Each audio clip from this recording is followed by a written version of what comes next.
Continuando aqui com o vídeo sobre as gimnospermas, com a aula na parte 2. Estou trazendo para vocês, nesse slide, uma imagem com as estruturas reprodutivas desse tipo de planta, desse grupo de plantas que são as gimnospermas. É uma planta que não possui flor, mas as pessoas chamam popularmente de flor, o que na verdade não é flor, é chamado de estróbilo.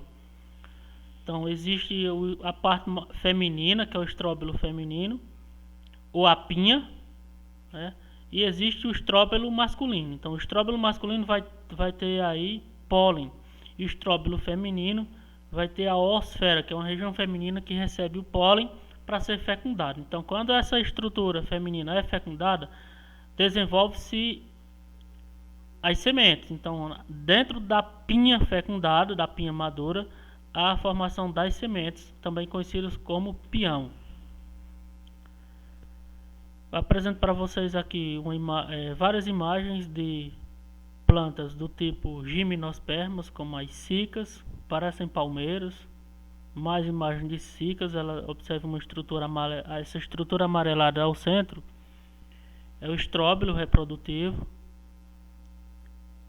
Essa daqui são os cipestres, também muito parecido com a árvore de Natal.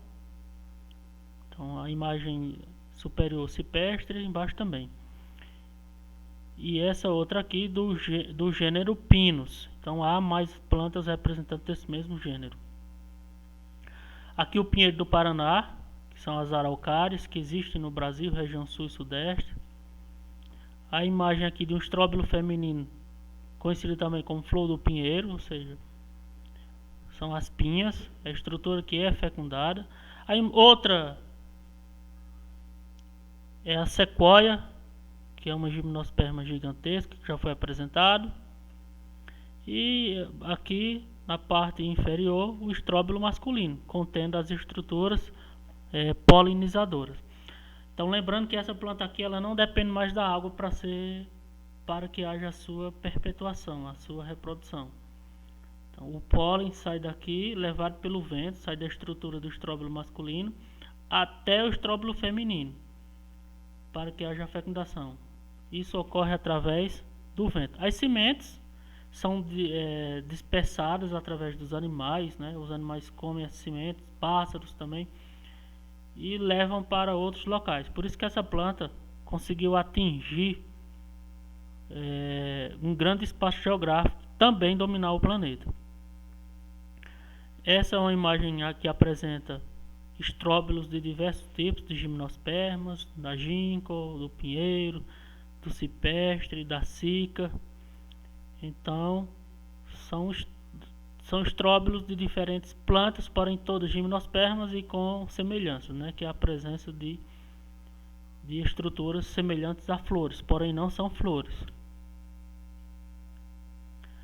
Eu vou fechar a aula de hoje, esse vídeo, mostrando para vocês quais são as principais características das gimnospermas.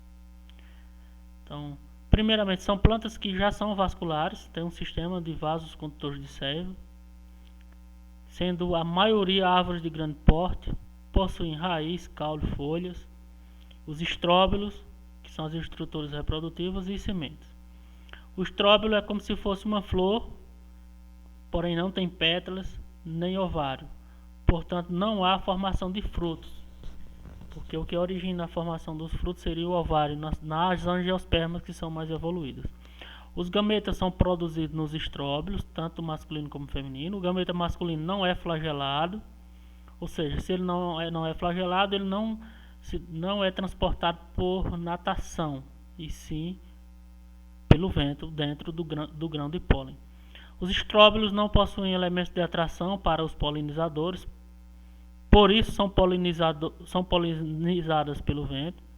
Foram as primeiras plantas a conquistarem definitivamente o ambiente terrestre, tomando conta aí do planeta, justamente por não dependerem mais da água do ambiente para a fecundação. Seu embrião fica protegido na semente, uma estrutura que possui reservas nutritivas e uma proteção contra a desidratação. Eu finalizo essa aula de hoje sobre o reino das plantas. Até a próxima aula, porém antes eu vou mostrar para vocês a atividade que eu vou propor, certo? Dessa vez nós temos uma atividade.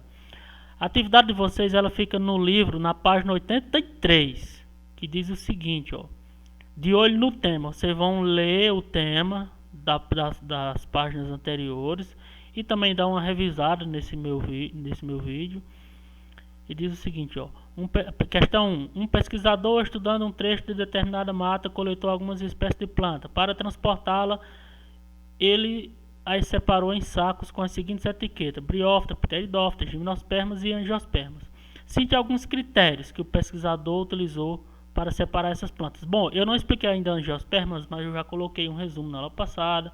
Vocês já sabem sobre o Bryophyta, Pteridophyta e Gymnosperma, dá para ter mais ou menos uma ideia. 2. Quais características permitem reunir musgos, samambaia, pinheiros, tomateiros no grupo das plantas? Então vocês vão dar uma olhada lá, uma pesquisada, né? 3. Cite 3 características comuns entre as células de uma planta, de uma bactéria e de um animal. Vocês vão dizer o que é que tem nas células de planta, de uma bactéria e também de um animal. 4. Para crescer, as plantas absorvem a água e os nutrientes do solo, que são levados para todas as partes do vegetal. Qual tipo de tecido está diretamente envolvido no processo destacado? Qual é o tecido das plantas que conduzem a água e os nutrientes do solo? 5. Leia a frase abaixo, depois diga se você concorda ou não com ela. A frase é o seguinte: as briófitas conquistaram definitivamente o ambiente terrestre, não dependendo mais da água para sua sobrevivência. Indique o erro nessa. Eu quero que você, aluno, indique o que está errado nessa frase. Eu já vou dizer que ela está errada, certo? Indique o erro e conserte. Valeu, até a próxima.